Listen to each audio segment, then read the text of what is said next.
Hey everyone, in this video, I'm going to show you on how to update national address in Absher. So the first step that you have to do is launch the Absher app on your smartphone and log in using your national ID and password. So the home screen displays the main service categories, including personal services, business services, and resident services. So just make sure that you have your current and new national address details ready. Next is from the main menu, tap on the personal services to view all the available government services for Saudi nationals.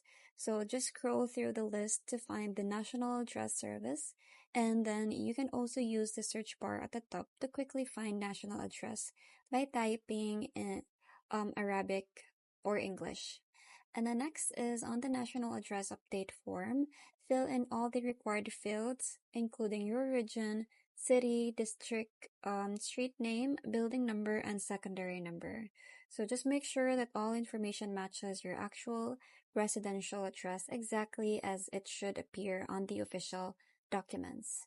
Next is a confirmation summary screen will display your new national address details.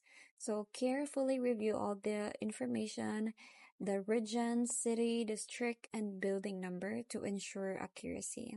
Now, if everything is correct, just tap on the confirm button to submit update.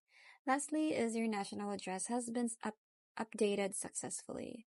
Now, a confirmation message will appear in both Arabic and English, along with a reference number for your records. So your updated address is now linked to your national ID, and it will be reflected across all government systems. And that's pretty much it. I hope you find this video helpful. Thank you for watching, and I'll see you in my next one. Bye!